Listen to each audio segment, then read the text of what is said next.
for you today. Lots of news to cover.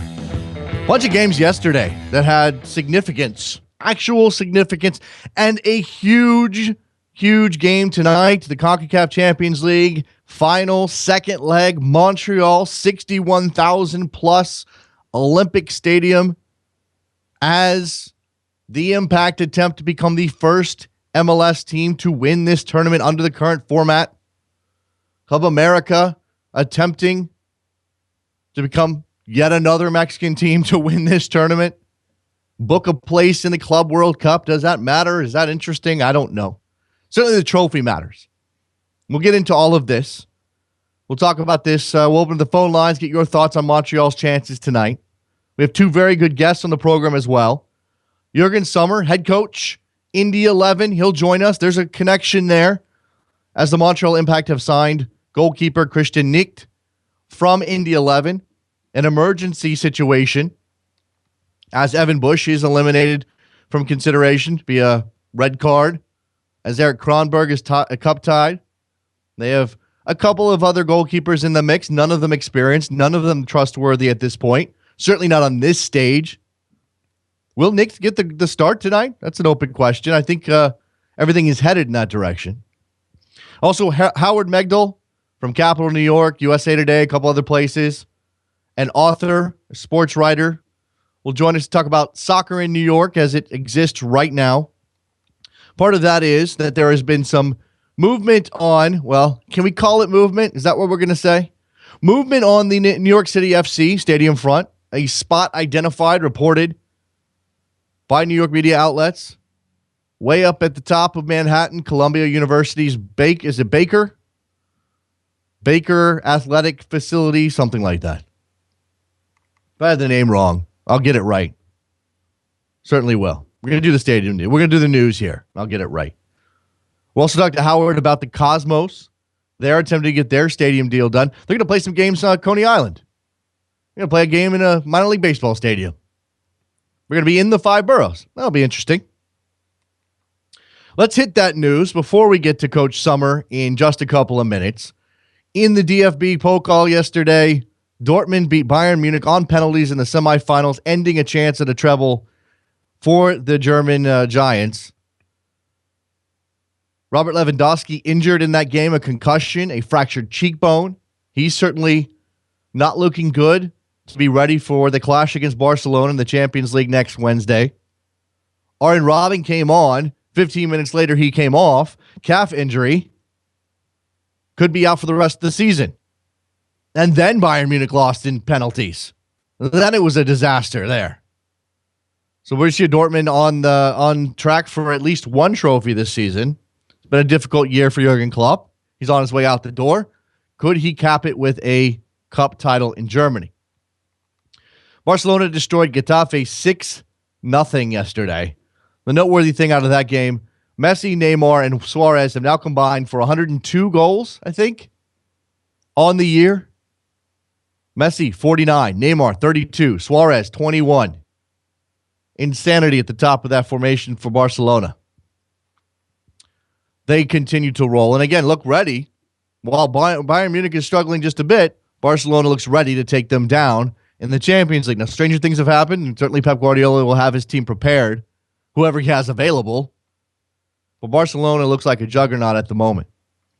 Hull beat Liverpool 1-0 to move into 15th place, closer to safety, 3 points above the drop zone. Mario Balotelli injured in that match. It's just, the season is just sort of folding, drifting away for Liverpool. And now you've got plenty of chatter about Brendan Rodgers and his future at that club.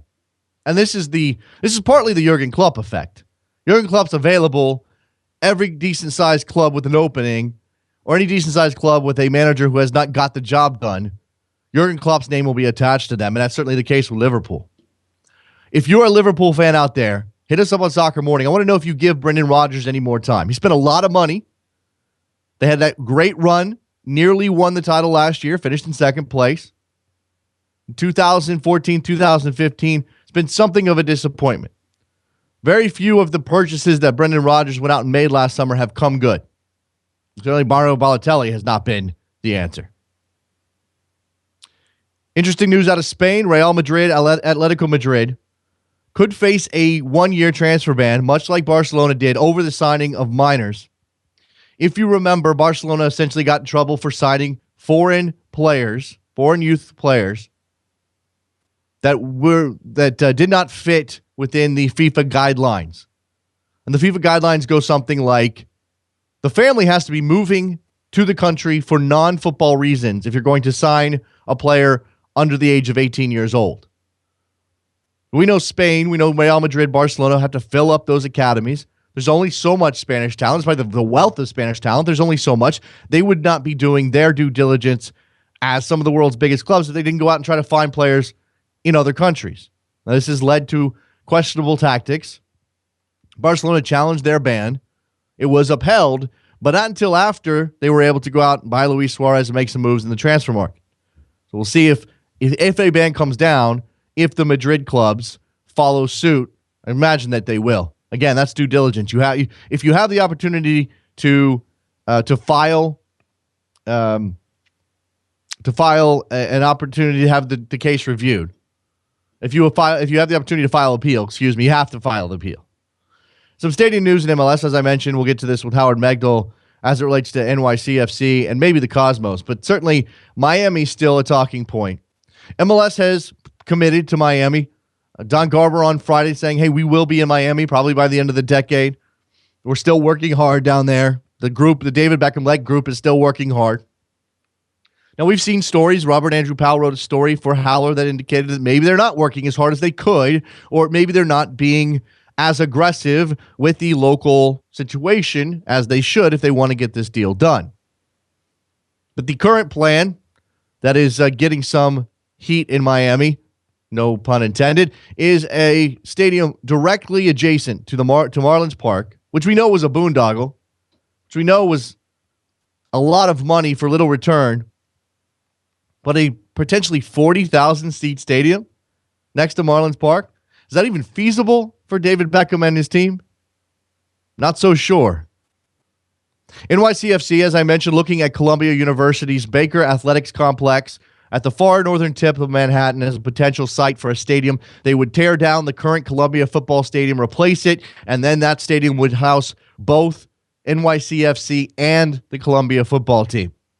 Now, this is not the best solution to their problem, but it is a solution to their problem. And New York City being what it is, they may have to jump on this chance. Now, I'm not a New York guy. Trevor is. We can get into this a little bit later with Howard. How out of the hot zone, how out of the public eye does playing up at Columbia University's athletic complex make NYCFC? Better than Yankee Stadium? Absolutely. Good enough to keep NYCFC as a leading light of MLS? They certainly have those aspirations. Tonight, Montreal, 61,000. Mentioned that, set the stage. New Canadian record for a soccer match about to be set in terms of attendance. CONCACAF title on the line. Aggregate score 1-1. Montreal obviously holding the advantage via the away goal. What do they need to do to win this title, and how big of an upset would it be if they actually went and finished the job here? I don't know that there's a good analogy out there. Certainly an American sports analogy. You have some cup runs on other countries that may live up to this.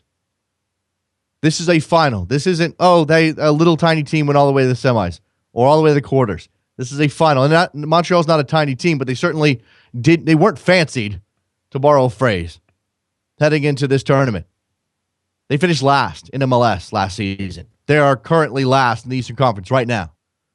We didn't know what to expect out of them, and here they are, having beaten Mexican clubs along the way with an opportunity to be continental champions. Nobody saw that coming. Let's take a break. When we come back, we will talk to head coach Jurgen Sommer of Indy 11. We'll talk about his goalkeeper. We'll talk about his season, number 2, popularity in Indianapolis. Don't go anywhere. Soccer Morning, WorldSoccerTalk.com. You're talking too loud, but I can't hear you calling.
Welcome back to Soccer Morning on World Soccer Talk with Jason Davis. Here we are back on Soccer Morning, joined now via telephone by Jurgen Sommer, head coach of Indy 11 of the NASL. Coach Sommer, how are you? Great. Thank you, Jason. Appreciate being on the show. It's good to have you. You're couple of games into your season in the NASL right now. This is year 2 of the club. This is year 2 for you on that job. And before I get to some current events as it relates to Indy 11 and a certain transfer, I want to get into what's different for you in the second year as opposed to 2014. Excuse me.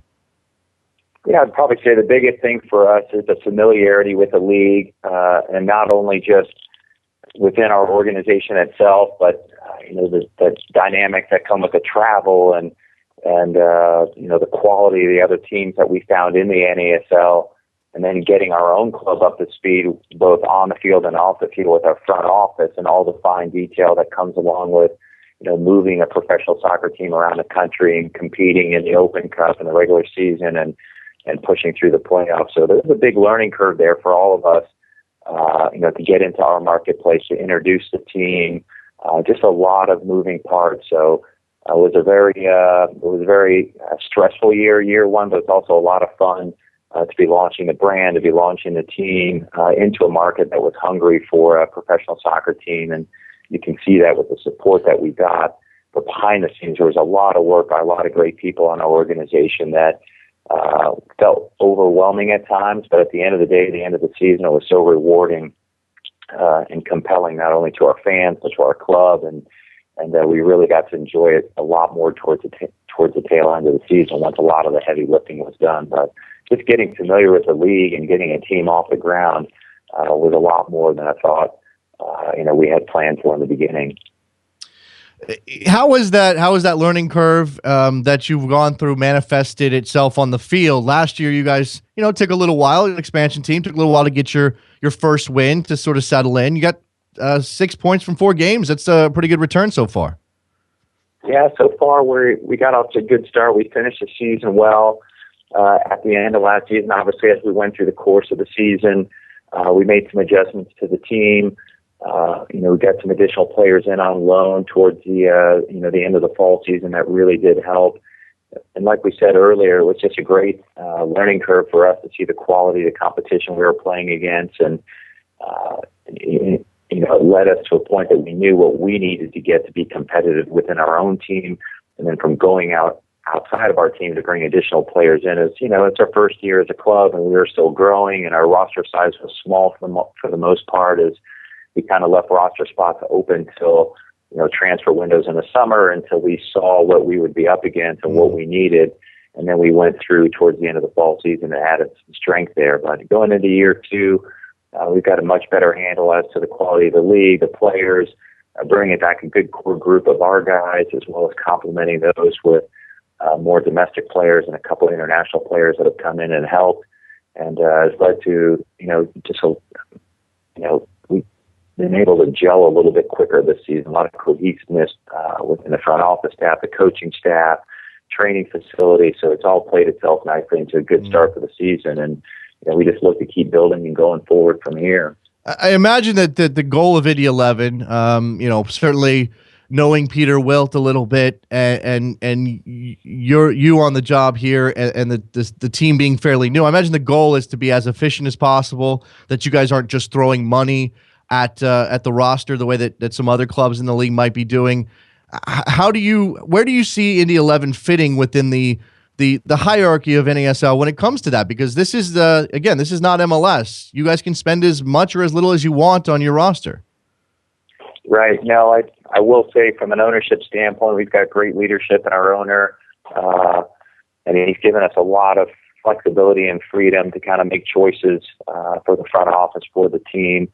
We do have to live by a budget and work within our means that we have.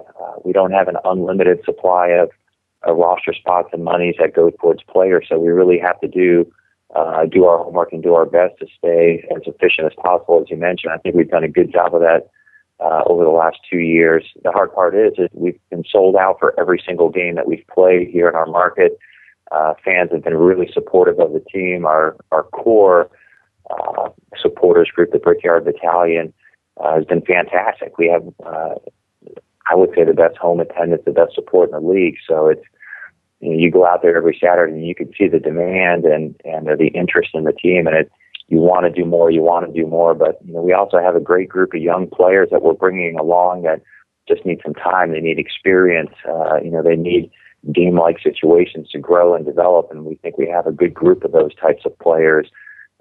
And that's obviously easy to see now. Christian Nick, our goalkeeper, obviously a little bit more of a senior player, but having the opportunity that he does now just goes to the fact that teams within our country are looking at the players that we have and seeing if there's an opportunity down the road for these guys to grow and play at a higher level. So we're excited about that, but we definitely have to live within our budget and do the best we can with the group that we have and the resources that we have. But I really like the core group of players that we have and the commitment that we're getting from them. We still are a little bit light in our roster to date. We'll probably add a couple more players as we go through the late into the spring season, early into the fall season. Let's come back to your goalkeeper, Christian Nick, your former goalkeeper, Christian Nick. He had previously gone on loan to the Impact to cover in the Champions League back in February. It comes around that they need a goalkeeper again. There were some rumors they might look in MLS that either didn't happen, fell through, or was not allowed by the league. And ultimately, they decided to sign him. The thought process here, and what is ultimately going to be the end game for Christian with the Impact, and how do you guys move forward without a star goalkeeper like Christian Nick? Yeah, as we are kind of building this team, we really want to be a player-friendly club. We see ourselves, being very high on the player development side of growth for a lot of these young pros, and in Christian's case, a senior pro. We want to be looked upon as that. We kind of know who we are, so to speak. So we have a lot of bright up-and-coming players. Christian was our first signing that we brought in because we wanted a more senior leader type of player, especially in the back as a goalkeeper with a lot of experience. So he definitely filled that position very nicely for us and played, I think he played every minute of every game last season. I think we're on a 9-game undefeated streak from the last 5 games of 2014 and the first 4 games of this season. So we've been on a nice run. He's been in great form. And we also want to work within the leagues in this country. So we have a good relationship with Montreal. We had one of their players last season on loan with us, Blake Smith, who came in and helped us quite a bit. Right.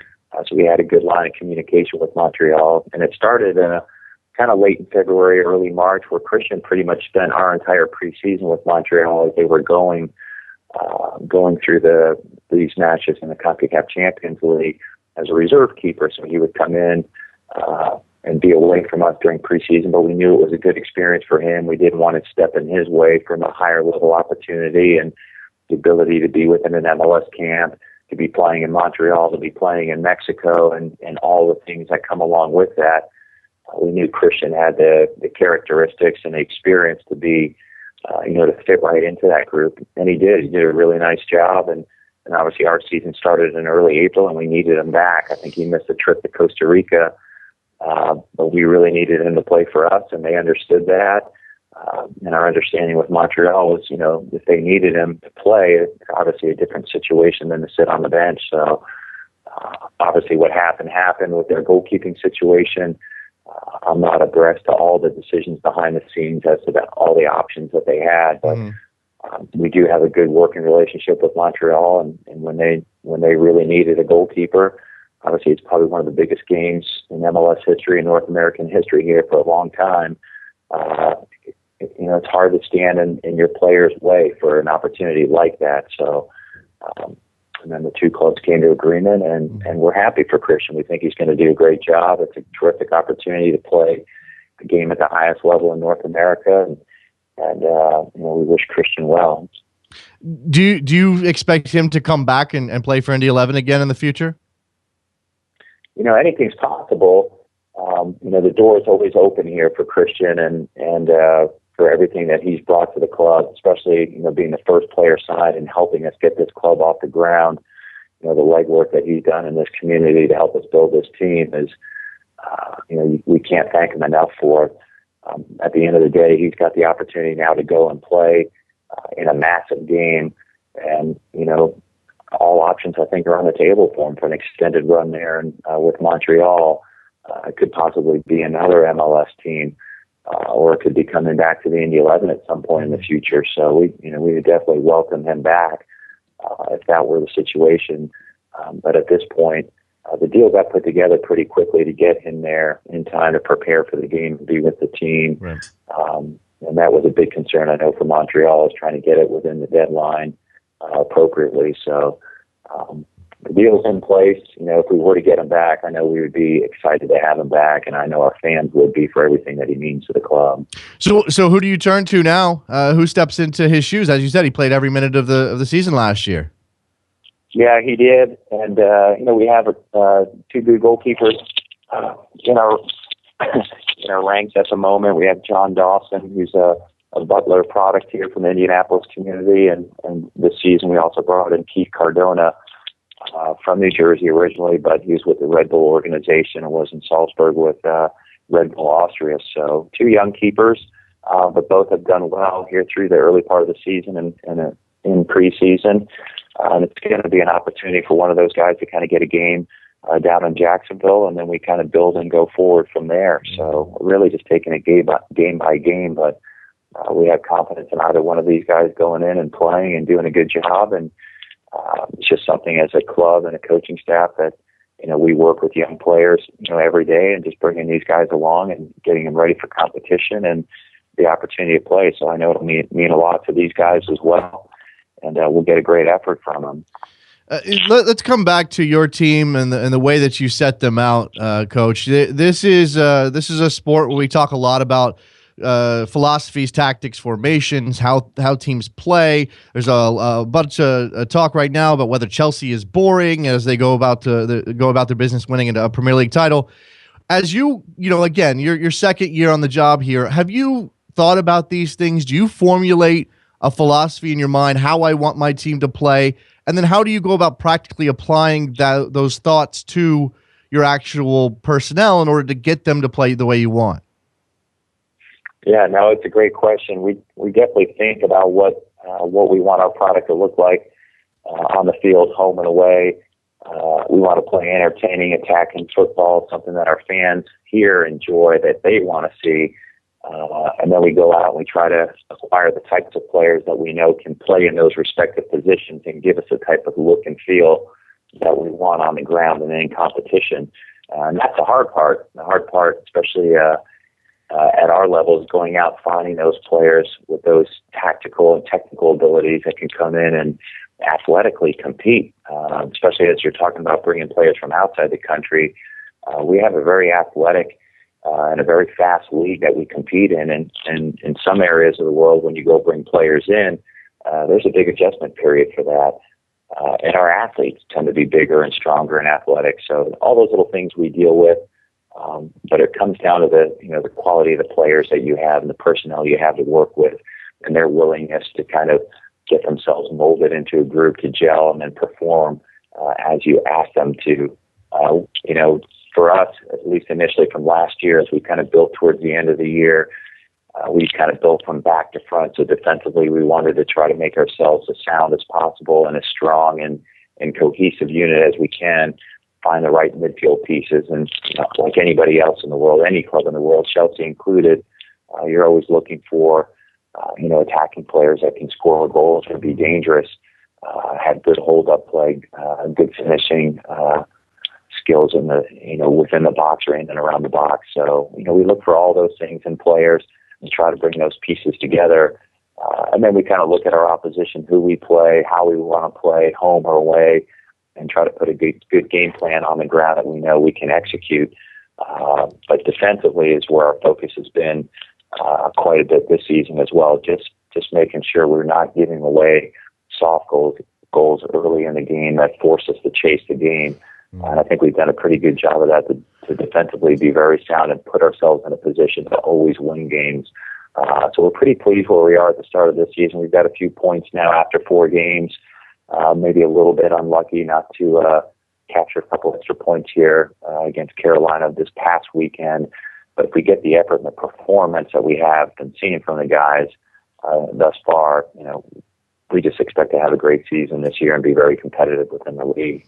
Talking to Coach Jurgen Sommer of Indy 11. Now, Coach, you have some, you have connections to Indiana, obviously from your college days, and there's been a lot of great support in Indianapolis. We're tracking the stadium saga as the club attempts to get a place that they can call home for the distant future here. Right. How important is it to have? You mentioned John Dawson, a Butler kid. How important is it to have those local ties and have this team reflect Indiana on the field? You know what? I think it definitely adds to the fabric of the team and the culture of the community that's here, not just the Indianapolis community. One of the big talking points that I've used in the past quite a bit. I'm not originally from Indiana. I grew up in Southwest Florida, but I did go to high school through Colwell Military Academy, a boarding school, and Indiana University. So obviously spent a lot of time on the ground here. My wife's from the south side of Indianapolis. We met at IU. We're obviously raising our family here. But there's just a tremendous backbone in this state from north to south when it comes to youth soccer, high school soccer, college soccer, and especially on the college soccer scene. Even my days at IU, we had great battles with Notre Dame, Evansville. So you got Notre Dame to the north, Evansville to the south.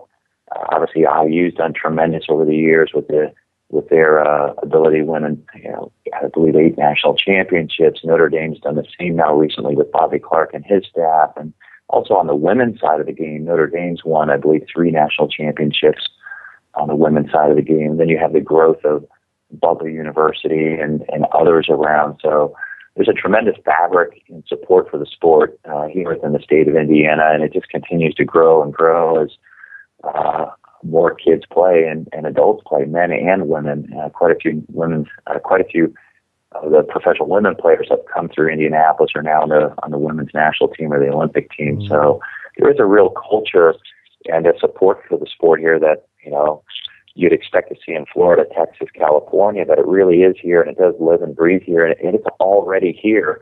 It doesn't have to be manufactured or marketed or sold a certain way. The fans are already here that play the game and support the game.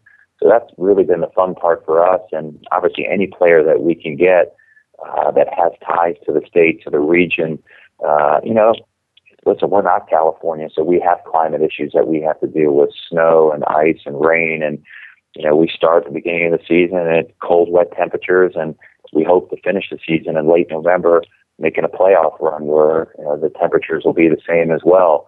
And you want players that have a little bit of a comfort level and understanding of some of those things. So when we look around the state or the region, and we've got a lot of great schools around us from a university standpoint that have produced professional players, and we have now the ability to pull guys from St. Louis, Chicago, Detroit, Indianapolis that are coming to help us. So we see that as a great pipeline of future players to develop and grow from, not just only the guys within the state, but obviously if they are coming from within the state and have some ties, we want those guys to come home, so to speak, and they have an extra sense of loyalty to the area, to hopefully the city and the team, because we want guys that want to play for this team. And that's what took us a little bit of time to get through year one, because we were a little bit unfamiliar. We were the new kid on the block, and there was a little bit of a wait-and-see mentality from a lot of players.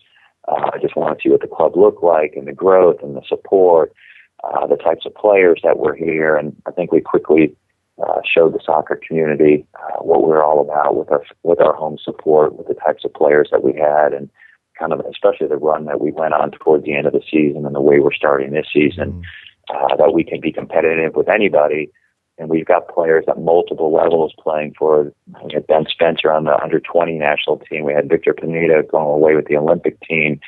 Eric Morales going away last summer with the full national team for Honduras for the Central American Cup. Former Brazilian national team player and World Cup winner Cleverson's on our team. And so we've got a number of players now. Christian obviously going to play in the final of the Cup Champions League. So we have players playing at great levels within our national teams and other national teams. And I think that word's starting to get out. And there's only so fast you can push that out. Year one, I think we had a lot of great talking points to speak about that, player development, the players that we have. And as we go into year two, we look to do much of the same. And we want success for our players at our level and hopefully beyond. So we're not going to step in the way of professional success for our players. And when they put the work in and they put the effort in and it pays off, then, we're happy for those players and the opportunities that they then create for themselves, because it's just a good reflection upon our club and our coaching staff. Coach Jurgen Sommer of Indy 11. Coach, best of luck on the rest of the season. As you said, a pretty good start here. I think you guys are next in Jacksonville on the 9th. Is that right? That's right. So it should be a good trip down to the expansion city of Jacksonville. NASL season well underway, 4 games in for Indy 11. Coach, thank you very much for the time. Hope to talk to you again soon. Yeah, anytime. Thanks, Jason. I appreciate being on. No problem. Let's take a break. When we come back, Howard Megdal from Capital New York, USA Today, a couple other places will join us to talk about soccer in New York, stadium situations. Don't go anywhere. Soccer Morning, worldsoccertalk.com.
Welcome back to Soccer Morning on World Soccer Talk with Jason Davis. Here we go, back on the show, talking now to Howard Megdal, Capital New York, USA Today, author, writer, extraordinaire, just a guy who knows soccer and some other things, and we're going to talk to him about soccer. Howard, how are you? I'm doing well, Jason. Good to be on the show again. It's good to have you back. We've had some things happen in New York over the last couple of days are pretty interesting. I think for a lot of people, the big headline is this news that NYCFC may be looking at Columbia University's athletic complex as a place to build a soccer stadium. This is not, the heart of the city by any stretch of the imagination, but it's still within the 5 boroughs, and this is a club that set themselves up as the team of New York City. Does this meet the requirement if they end up going with this project? Oh, absolutely. I mean, what you said is huge. There have been 2 teams going after stadiums, and one being the Cosmos, one being NYCFC over the past couple of years here in this area. But the Cosmos have an easier time of it because they have not built an identity around being in the 5 boroughs. So if they end up in Jersey, if they end up in Westchester, wherever they did, as long as they had a big shiny new stadium, you'd have to call it a success. It was a much thinner line that needed to be treaded on by NYCFC to try and get inside the five boroughs during a time where it's really hard to get a stadium there, which I guess it always is, but particularly at the moment. So to get to Columbia and get to a place, with easy access, so on and so forth, it makes a ton of sense. That's a question I have about the access, about whether or not people who are in Queens, in Brooklyn, can get easily to this stadium. Certainly people from Manhattan, even people who may latch onto this team from Jersey. How much of a trip is it? Is there an opportunity to put any sort of parking, or are we talking purely trains and buses here? I mean, that's a great question as far as the parking goes and how you go about doing that. I can just tell you from a public transportation perspective, it's pretty simple. If you're going from Penn, for instance, you're looking at taking, the 2 up to 168th Street and get on the 1, or you can just take the 1 all the way. But it's, a 45-minute ride, let's say. What's interesting is it's not demonstrably different from the length of ride you would take to Harrison, but we've talked about this before. Mm-hmm. There are other psychological barriers that seem to keep people from taking that path in much the same way. It's a very straightforward shot if you're trying to get there from near the boroughs in the city. Now, one of the things I've read, and certainly this, as we would expect, this news popped up on Field of Schemes, everybody's favorite Not in My Backyard stadium website. Mm-hmm. And one of the things I read there from Neil DeMouse was that this is maybe preferable for the team because of the way that Columbia's land is categorized within the city. There's something about no taxes or something like that. And obviously, partnering with the university would have benefits as well. Does that make it more complicated or make it better, a better situation for NYCFC? To be determined. I trust Neil's reporting implicitly, so certainly if he believes that, it's something that I come to believe as well. What I do think is tremendously useful in any of these circumstances is how many bureaucratic roadblocks are in the way. Mm-hmm. That's the end of the day. That's what the question comes down to. It's never been a question of money. NYCFC has had the money even before we had the current ownership in place. MLS, when they were trying to build the stadium ahead of awarding the team, there was plenty of money behind it. It's more a question of who can stop this from happening. And it seems like there's a straighter path to making this work in Columbia for lots of reasons, not least of which it's already zoned for this. Right. Yeah, that's something that many MLS teams have found that the situation they found themselves in is the path of least resistance is the preferable path, even if, mm-hmm. and I guess this is another question for you. I mean, even if this is not, it'll work. It's fine. There's transportation. It's far from the worst thing. It's certainly better than Yankee Stadium. But in 25 years, are we going to be saying, man, it really would be nice if NYCFC was maybe in the Bronx? Certainly Manhattan seems to be almost impossible, but hey, let's dream. Or even in Brooklyn. Is that something we're going to be waking up to in a couple decades? It's possible. It's also possible that in 25 years, the landscape of how and where soccer fans are, what the geographical center of the city of the New York metropolitan area is, could change dramatically. I mean, if you had said 25 years ago, look, wouldn't it be better if something was in Brooklyn? People probably would have laughed at you. So it's really hard to make that kind of long-term prediction. Mm-hmm. So, for my money, putting themselves in a soccer-specific stadium, putting themselves in a stadium that is not Yankee Stadium by itself is very significant. And having a home of their own is so necessary now just to make them relevant in 10 years, let alone 25 years, that has to take priority over trying to take a guess as to where New York City is going to be in terms of its development. Now, you said a soccer-specific stadium. Now, obviously, as part of the partnership with Columbia, what's been reported is that this would be the home of NYCFC, maybe first and foremost, especially if they're fronting most of the money, but also the home of Columbia's football team. No, that's true. That is true. Yes. Do you think that? I mean, look, this is not major, big-time college football, and we know that. Look, I'm not trying to downplay the importance of football at Columbia. I'm sure they get a good crowd out there to watch those guys try really hard and play Harvard and Yale and everybody else. But But is that going to be an impediment for you on the soccer front at all, or is it just a hey, if this is the way we get to where we want to get, we just got to suck it up? Here's what I'll say. It would have been a laughable idea up until the last couple of months, but for whatever reason, Colombia has of late worked really hard at trying to rescue its battered football program, which has a rich history of losing. They've brought in a new coach. They brought in Penn's former coach.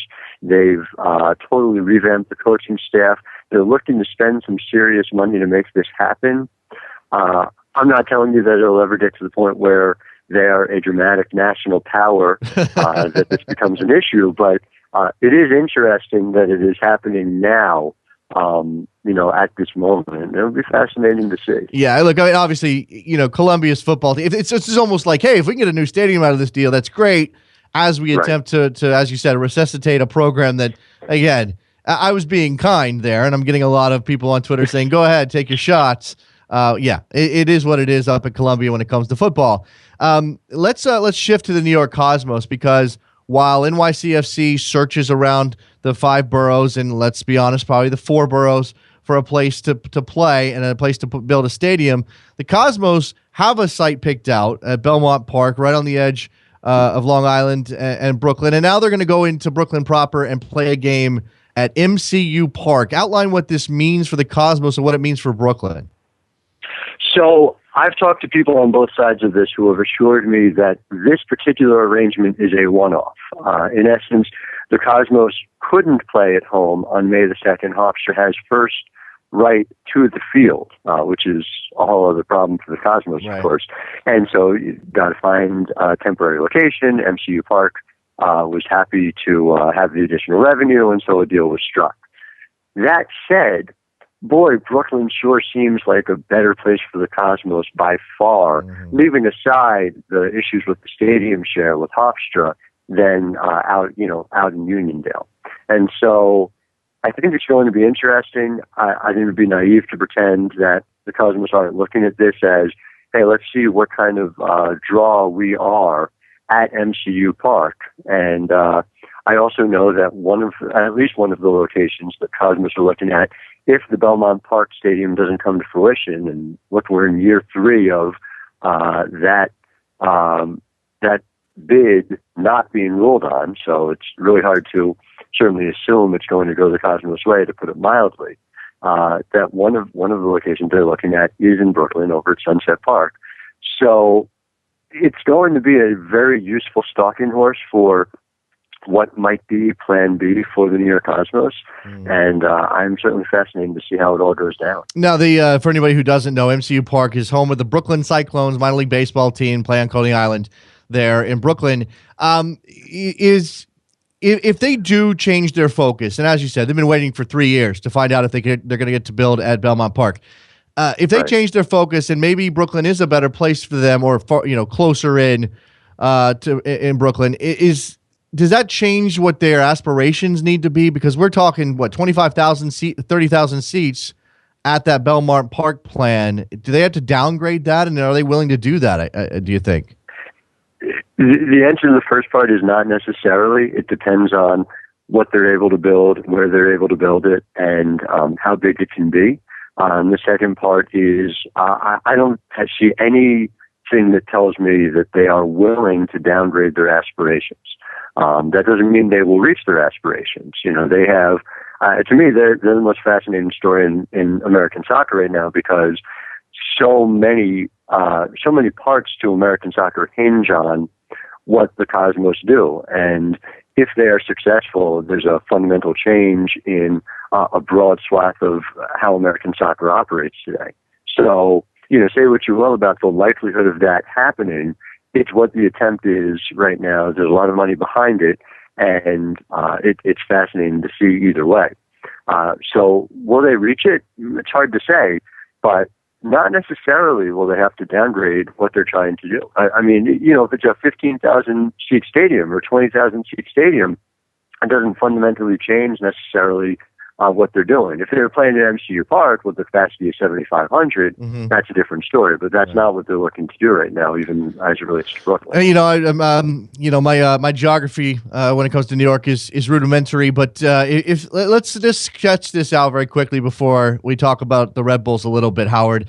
You got the Red Bulls in Harrison. We know that is the river is a psychological barrier for a lot of people when it comes to Jersey and getting over there. There's obviously some issues getting there via train or whatever. But if the Cosmos end up in Brooklyn, and look, I don't expect it necessarily to be Coney Island, but if you look at where Coney Island is in relation to, say, Manhattan, and NYCFC somehow ends up at Columbia, this is a kind of an odd. There's an odd donut there in the middle of New York. Are these three teams via that sort of geographical situation going to be able to maximize the city's love for soccer the way we all hope they will?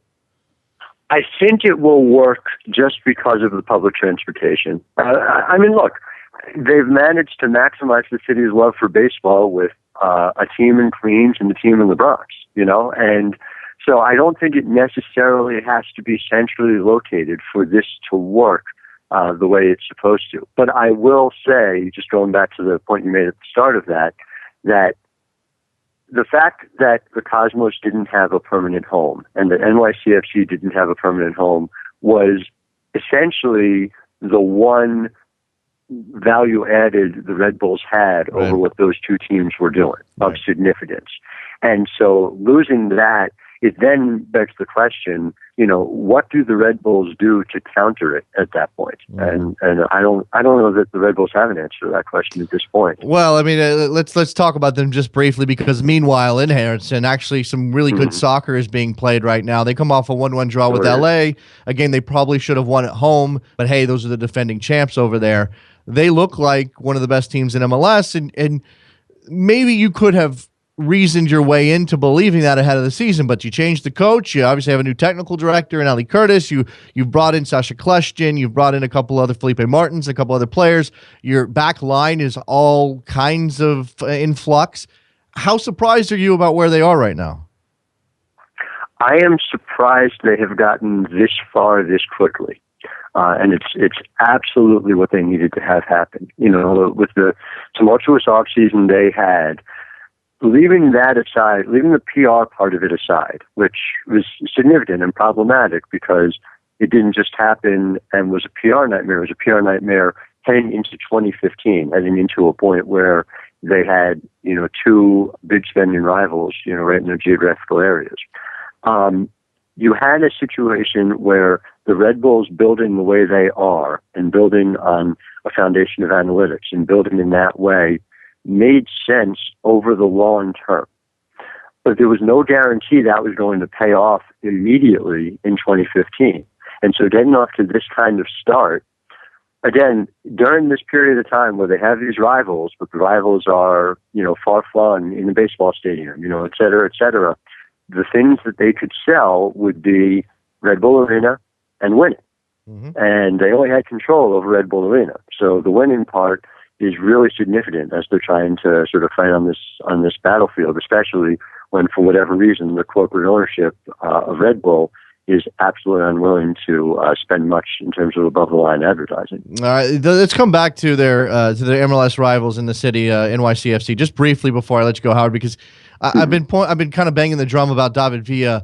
If he's going to be in and out of the lineup, that's not the value that they were looking for. I mean, he's obviously very good when he's there. He makes them a completely different team.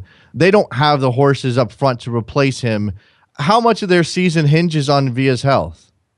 I mean, a tremendous amount of it, especially when we just don't know, A, when Frank Lampard's going to come, and B, how sound he's going to be physically coming off of the rigors of, playing a full season.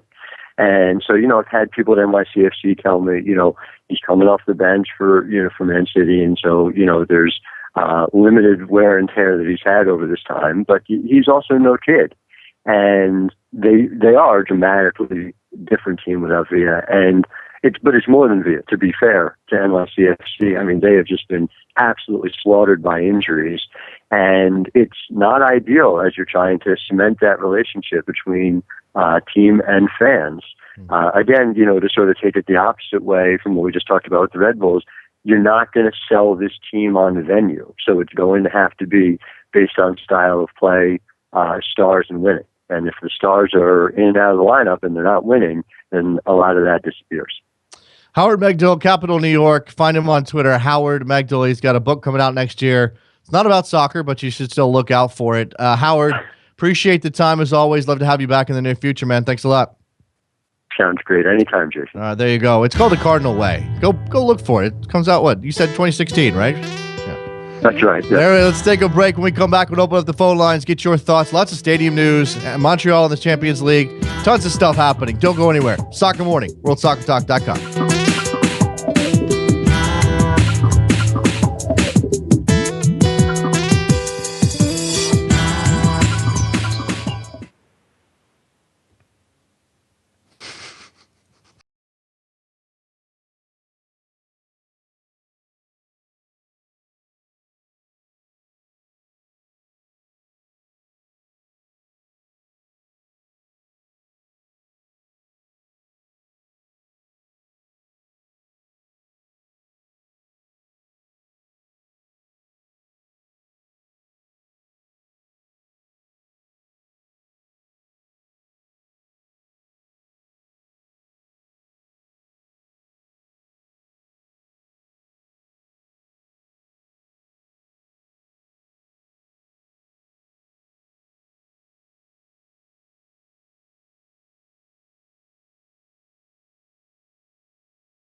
Welcome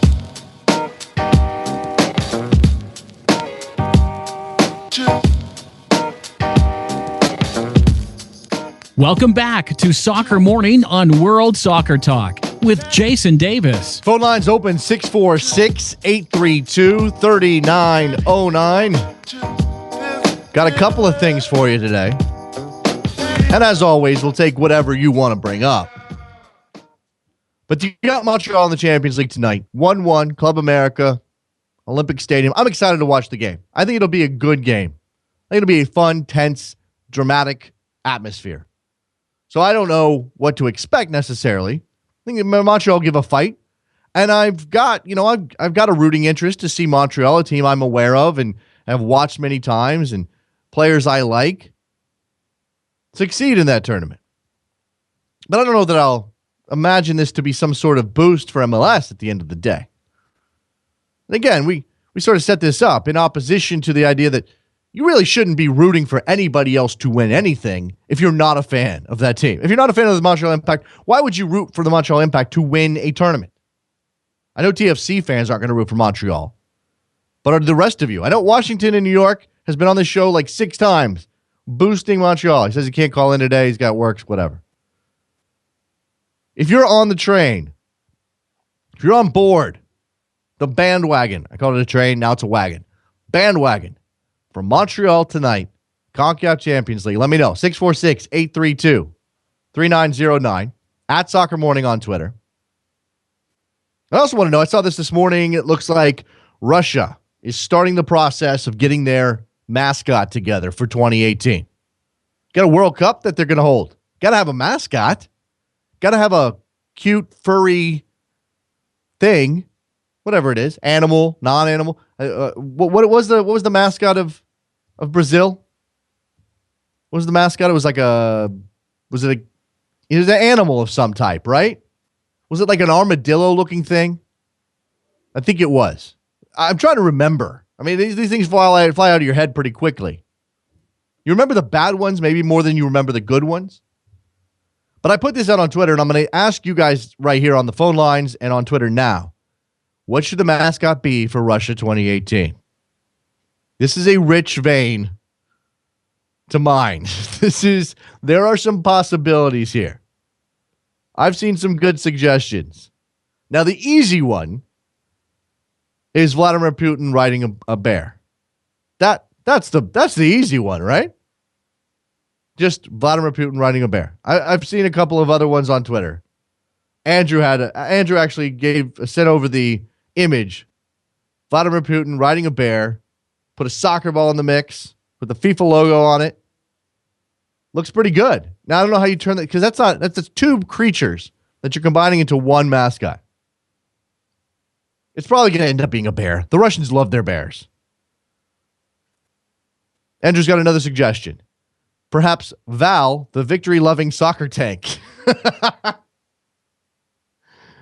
The impetuous iron-willed mascot for the Russian World Cup. Just a tank pushing a soccer ball, guys. How can you go wrong with a tank? Everybody loves a tank. What's Russia's mascot for the World Cup in 2018? What would you like to see? Again, it's going to be some sort of bear. Maybe he'll be wearing traditional Russian garb. Maybe he'll have a soccer ball. You can't really have a World Cup mascot and not have a soccer ball involved, of course. It's got to be for the kids. I think that's what we're talking about here. You don't want to scare people. Now, Russia has so much available to be scary with that it almost seems like a waste that we're not going to get, some sort of bulked up Putin-looking figure who has a ball at his feet, is wearing a soccer kit, a uniform of some type. Maybe he's got crazy hair. I mean, this is starting to sound like Poland and Ukraine's mascots from the Euros last time around. Maybe that's not the way to go. Can't just have some Slavic figure. Got to be more creative than that. Maybe it's a bear with Vladimir Putin's head. Is that good? Because don't you imagine that Vladimir Putin would inject himself into this mascot on some level? They're taking it's open submissions, by the way. Open submissions for the design of the 2018 World Cup mascot. So if you fancy yourself a mascot designer, if your name is Mike Rodriguez, maybe you have an interest in helping them figure out what to do here. This is from the AP. Russia has launched a competition to design the mascot. For the next 31 days, would-be designers will be able to submit ideas and names for the mascot through a new Russian language section of the FIFA website. So you got to have a little Russian, or you can use Google Translate, I'm sure.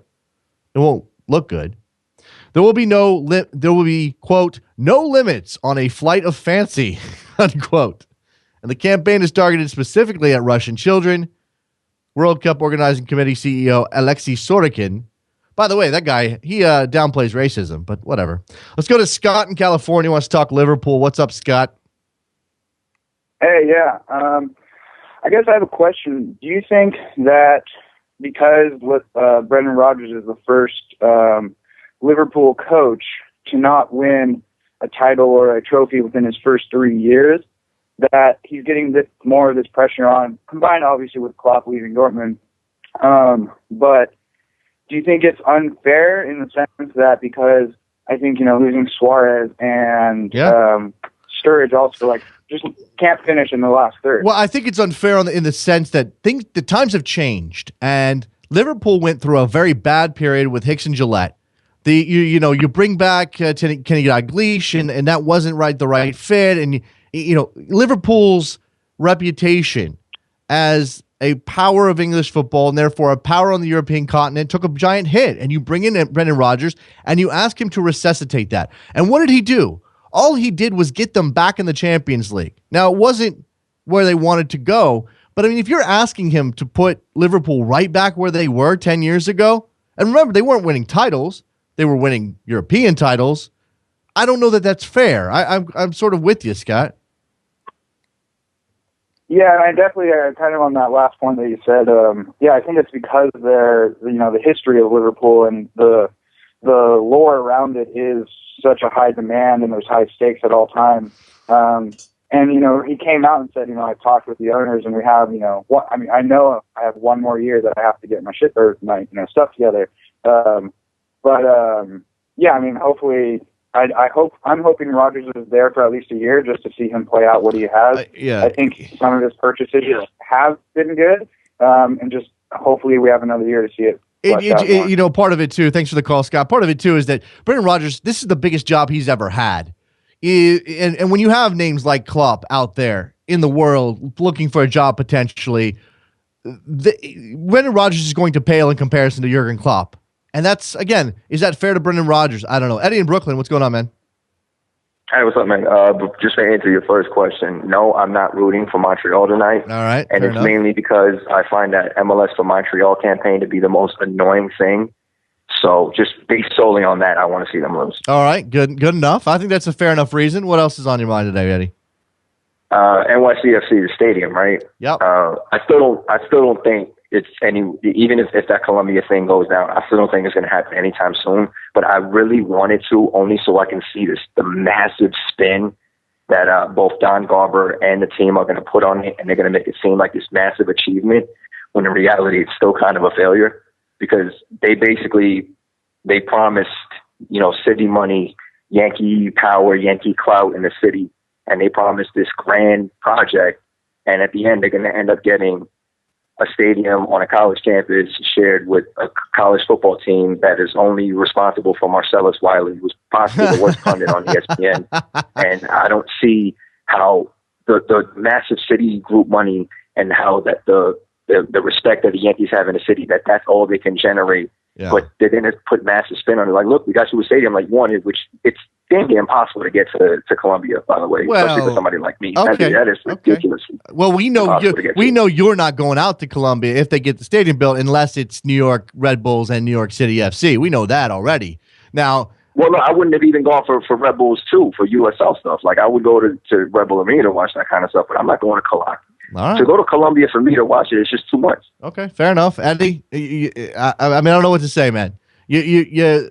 I think that this is a viewpoint some people will have, that this is a failure on some level, but I also think that considering, and yeah, they set themselves up for this. They made the bed that they're trying now to figure out how to lie in. But at the same time, getting stuff built in New York on this scale is nearly impossible. So if they do achieve something, again, it's on Manhattan. It's part. I mean, I know. I know, but like that's a serious reach. It's like I go, it's like go to your wife and be like, honey, I'm going to get you a ring for our anniversary, a diamond ring. And then at the end of the day, you get this $20 thing at Walmart and be like, hey, told you I was going to get you a ring, honey. All right, fair enough, Eddie. Appreciate the phone call, man. All right, okay. There goes Eddie in Brooklyn. I can't remember what his shirt number is. I need to put this list up in front of me. Shirt numbers for the best of the best around here these days. Alex, what's going on, man? Hey, Jason. So I want to talk a little mascot with you. Yeah. By the way, what if I just got before you go into this, a couple from Twitter. Grant says Zangief would be a good one, which I agree with. And then Ray says Chivas USA's mascot's not doing anything. Just change the jersey logo. So there you go. What do you got? Well, I think it's going to be pretty hilarious when Russia tries out their own mascot. What if every country brought their own mascot? So we had 32 mascots there, and we made it a little bit like the baseball all-star game. We had a mascot parade and a mascot soccer game beforehand. Right. Well, I don't know, man. I think that could go somewhere. The United States doesn't do that, and I don't know. I don't know about other countries other than Japan. I know Japan had, I want to say Pikachu was their official. It was like a Pokemon or something. Yeah, their official mascot during the 2014 World Cup. I think that's right. Every country should have a mascot. Now, should it change? Now, look, if you give the responsibility of designing the mascot to somebody like Nike, we're gonna have a new mascot every 2 years. Should that be the way we go, or should the United States have a steady, dedicated mascot, something that we can look to every 4 years? Well, I mean, every tournament, to be honest with you, but every 4 years and go, that's our mascot. That's who represents us. It's an eagle with oversized muscles or something. I mean, I guess that's DC United's mascot already. But what is it? What do we go with here? Is it Uncle Sam? Is it an eagle? Is it what else is on the list here? Alex, what can we do? Statue of Liberty. Statue of Liberty. You can just take someone off the streets of New York there. They're already dressed up in the costume. It's got to be something patriotic, Absolutely. Got to be patriotic. Got to be fun for the kids. It's got to be, that's the key, right? That's what it's for, yeah. Yeah, we get the mascot. We get more kids playing soccer. Next thing you know, we're a world power. I think we've figured it out, Alex. We've got the recipe here. All right. You got anything else, man? Nothing. Just go Montreal tonight. All right. Thanks, so you are rooting for Montreal.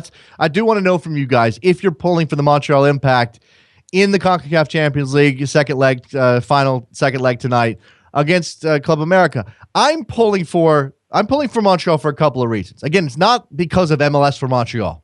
That part I don't care about, and I'm sort of with Eddie. It's not really the best look for MLS anymore to be promoting one team to everybody else in the league. It doesn't have to be kumbaya. It doesn't have to be hashtag team soccer. We can be individuals here who have our own rooting interest. But I'm rooting for Montreal because it'll be an amazing story to see this team who nobody had going this far. The fact that they've broken this up into, they've broken up the Mexican hold on the final even. I think we talked about this a couple weeks back with Eric Gomez or Tom Marshall. Apologies to the one it wasn't. But we talked about how since the format change in 2008, when CONCACAF said, you know what, let's just replicate the UEFA Champions League, only one non-Mexican team has made a final. That was RSL in 2011, and obviously they lost that final. So Montreal has already achieved something that only RSL has achieved before, and now they're this close. Now, RSL was this close. RSL was nearly there, and they couldn't do it. There's no guarantees that Montreal is going to get it done. But if they did, what a story. Trevor's looking forward to Patrice Bernier versus Lionel Messi in the Club World Cup. Yeah, that's the other thing we get to talk about, the Club World Cup, how amazing that would be. Guillermo, what's going on? Good morning. Well, I just want to check in to let you know we're definitely rooting for Montreal. We got to get that money line. This is a huge underdog. We win this, or not we, but the French Canadians win this, and the Mexicans can no longer say they've always won it, which is something, right? And there's plenty of that feeling, definitely on social media, in the conversations I've had. We may not all be it's MLS versus the Mexican League, but they're feeling the pressure. Okay, so that's all they're talking about. Okay, yeah, and I think there's a line out there that says that MLS is backing Montreal, that's giving Montreal a boost, while Liga MX, they don't care. Nobody else cares about Club America. You're certainly not going to get Chivas fans to root for Club America. You're probably not going to get Puebla fans or Cruz Azul fans. Cruz Azul, I think, may have some claim to the most CONCACAF titles in history, so they don't want to see Club America go and win this. So I think to me it's a sign of maturity if we have a fan base who goes, you know what, that's not my team, screw them. But I sort of get why you'd be rooting for Montreal as a matter of just seeing the underdog win. But I don't know. Absolutely. I don't know, Guillermo, if it can be anything else. Well, the one thing is, like, the deck's stacked against them, right? Who's going to be at goal, right? That's the one critical position. This has happened before in World Cup. You might recall Peru, Argentina, right? The goalie can make a difference. And now they're going with somebody with an unproven quantity, and Club America is going to come out and try and see what he has. Now, if he responds and makes this happen, that man needs to be in the Hall of Fame. Just based on one performance, but I don't know that that's going to happen. They've proven they can score. They got speed. Yeah. They got that turf, and I think it's just history in the making. I think so too. Thanks for the call, Guillermo. I think they've got that edge to them, and they're going to be jazzed up to play in front of 61,000 plus at Olympic Stadium. There's no doubt. Jose's certainly pulling for him. It looks like Jose in Texas. What's up? Yes, I am a Montreal Impact fan, despite the fact that I am many, many miles away. I was living in Montreal during the inaugural season, and I completely fell in love with the team, and I will forever be a fan of the Montreal Impact. And I'm very excited for the game. I mean, I wish I could be in Montreal in the stadium with other 60,000 fellow fans. Unfortunately, I have to follow from my television, but I think we have to be optimistic. I think they have a good team. I actually don't think the weakness is going to be on goal. This goalkeeper was with Montreal during the preseason in Pachuca. I don't know if Cabrera is going to be ready. Hassan Kamara seems to be injured. Cabrera, I don't know if he's going to be ready. So we might have to incorporate Nigel Reo-Coker into the right back position. That's what I'm worried about. And you know what? And the thing about Nigel Reo-Coker is he's done a pretty good job of helping, muck up the midfield when Montreal has played these teams that obviously have a talent advantage, Jose. So that's going to be a loss if you take him out of the midfield. I think so. I think Nigel, more than his technical ability, I think he's been a great leader. Yeah. So despite the fact that he might be played out of position, I think just having him on the field is going to be a plus. I think Donadel could step up. Malice has done a great job, in my opinion. I think a lot of people didn't expect much of Malice, and I think, with that contribution to Porter to get us towards Alajuelense against Pachuca, and then that game at the Azteca, I thought he played a great game. Yeah. I think America are scared, like the Montreal Impact players have said. I genuinely think that they have a lot of pressure. These teams in Mexico have a lot of pressure, and they need to perform. America has not been playing well. They haven't. They've been diminishing their losses. They've been diminishing the tie against Chivas, and they've been diminishing this team. And there's a lot of talent in the Montreal Impact team. We cannot forget that Laurent Simon was in the World Cup roster. Piatti was voted the best player in Latin America last year. It's a good team, and they have the ability to bring the cup for the MLS. And I sure as heck hope they will. Thanks for the call, Jose. I appreciate it, man. The other reason to root, no problem. The other reason to root for Montreal in this tournament is if you imagine that the Champions League in this part of the world can become a big deal. If you want it to become a big deal, if you're if you imagine a CONCACAF Champions League that comes even close, within miles of what UEFA's got going, or even, I think the Asian Champions League is on a different level as well. Certainly Copa Libertadores. If you imagine a tournament closer to those levels, this might be the boost. Montreal winning gets MLS people a little bit more interested. Certainly, look, Canada is going to go crazy for this, or Quebec anyway. And there, gives belief to those MLS teams that will be entered into the next tournament that they could go and win it. Look at what Montreal did. They haven't won a league game yet. They've won a Champions League. Are you kidding me? Ray in Milwaukee, what's going on? Yeah, I think it's going to be a 2-1 scoreline for Montreal. I think Montreal's going to do it. I think they're a team of destiny. I think they're going to come out here and play very aggressive and somewhat even chippy or dirty and frustrate Club America. And I just want to say that, I truly believe that Club America, player for player, is the most talented team in CONCACAF. But Matosas doesn't have those guys playing for him. And I think that shows what a bad manager or not the right manager does to a club, even regardless of talent. Here's a question from Eddie in Brooklyn, who we just had on the air. So America's poor form in Liga MX is an advantage for Montreal, but Montreal's poor form in MLS isn't an advantage for Club America? I think you throw the league form out the window, Eddie. And I don't know how you feel about this, Ray, but I think you got to throw everything that's happened in the league out the window. I mean, we just had a caller says that the Club America's feeling the pressure because they diminished the draw against Chivas. And, I think the one thing you can consider is that Montreal has had time to focus on this tournament. The league has cleared the schedule for them, gotten things out of the way, while Club America had to go Wednesday, Sunday, Wednesday. And that's a little bit more difficult for Matosas. I mean, that I think is a factor, right? And then the travel. Right, I agree with that 100%. I don't think Liga MX did Club America any favors by letting them play the Super Clásicos this Sunday night, not even Sunday during the day or Saturday night. Mm-hmm. But I think that the pressure in the locker room, I think the media pressure is there, but I don't think this locker room is gelling. I think that the bigger problem is that there's people in that system, in that locker room, that are not gelling with Matosas. I think that the pressure in that locker room is that's what's going to fail America, not necessarily the pressure. They're always going to have pressure. They're the Yankees of CONCACAF, so that's why I think the pressure is coming from. It's internal pressure. Yep.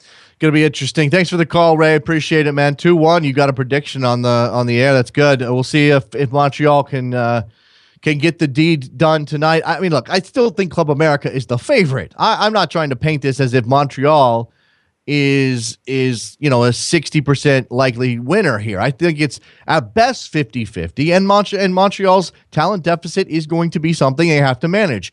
But they've proven that they can manage it. They've done it throughout the tournament. And again, whether or not Club America is going to be cowed by 60,000 people in a dome on turf, and you could argue that they won't be, it's still a home match for Montreal and an away match for Club America, and those things typically matter.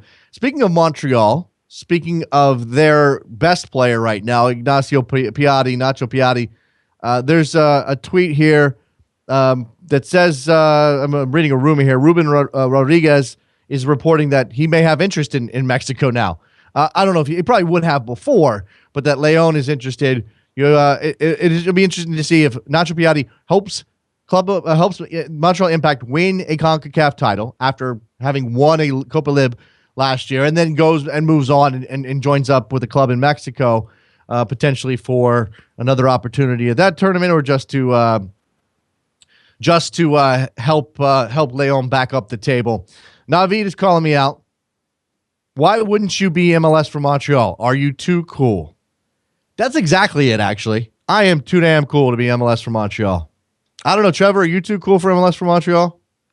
I mean, we're those guys. We're not going to do the dorky thing and root for Montreal. Why would we do that? Why would we lower ourselves? Got to keep up our images, man. Navid, seriously. What do you think? No, of course not.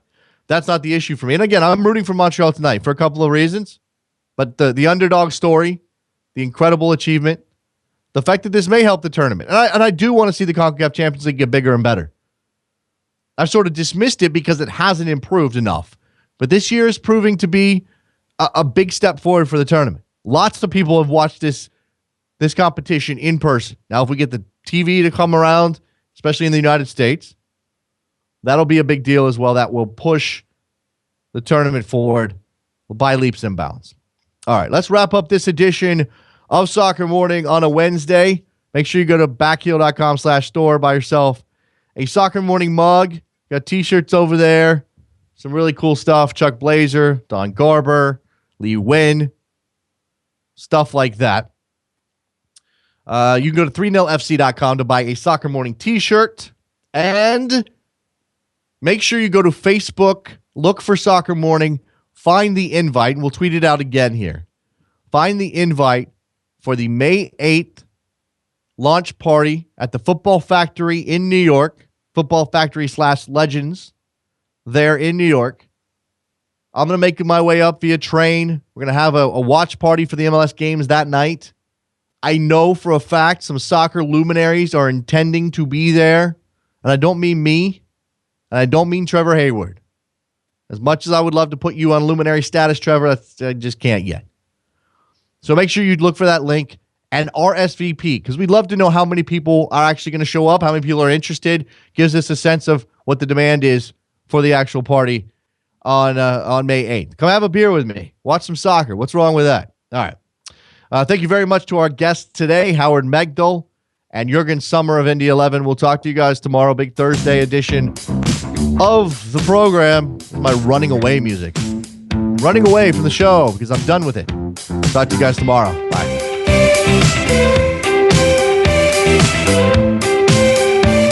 Thank you.